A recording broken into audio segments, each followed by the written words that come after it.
సాధారణంగా మనం కోపంగా ఉన్నప్పుడు ఎదుటివారి మీద అరవడం, ఎదుటివారి మీద ఎదురుదాడి చేయటం మనం బలం అనుకుంటాం. కానీ బైబిల్ ప్రకారం అదొక బలహీనత.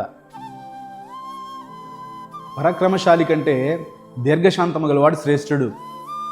ఒక యుద్ధవీరుడు ఒక రాజ్యాన్ని జయించవచ్చు, యుద్ధాన్ని జయించవచ్చు, కానీ తన మనసును అదుపు చేయడం చాలా కష్టమైన పని. కోపాన్ని అణుచుకోగలిగే వ్యక్తి ఒక రాజ్యాన్ని పరిపాలించే రాజు కంటే శక్తివంతుడని బైబిల్ చెప్తుంది. కోపాన్ని అణుచుకోలేని వ్యక్తి సాతానికి లక్ష్యంగా మారతాడు.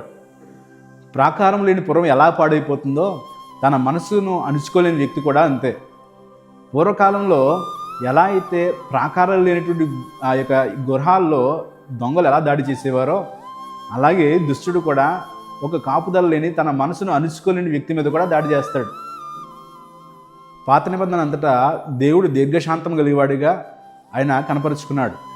మోషేకు దేవుడు ప్రత్యక్షమైనప్పుడు తన గుణాతిశయములను ఆయన కనపరిచాడు. తన కనికరమును, దయను, దీర్ఘశాంతమును కనపరిచాడు. మనము ఓర్పు కలిగి ఉంటున్నామంటే అది ఏదో ఒక మెథడో ఒక పద్ధతో అది కాదు. సాక్షాత్తు దేవుని యొక్క స్వభావం మన జీవితంలో మనం చూపిస్తున్నాం. దీర్ఘశాంతం గలవాడు మహావివేకి అని బైబిల్ చెప్తుంది.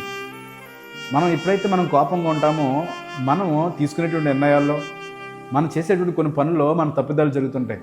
అయితే మనం దీర్ఘశాంతంగా ఉన్నప్పుడు మనం తీసుకునే నిర్ణయాలు కానీ, మనం తీసుకునేటువంటి ఆలోచనలు కానీ అవన్నీ కూడా మేలుకరంగా ఉంటాయి. అందుకే దీర్ఘశాంతం అనేది ఒక జ్ఞానం. మృదువైన మాట కోపంను చల్లార్చుతుంది, నొప్పించి మాట కోపంను రేపుతుందని దేవుని యొక్క లేఖనాలు చెప్తున్నాయి.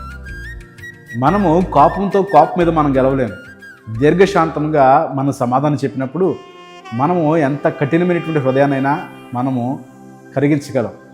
పాత నిబంధన ప్రకారం ఓర్పు అనేది చేతకానితనం కాదు, అది ఒక శక్తి.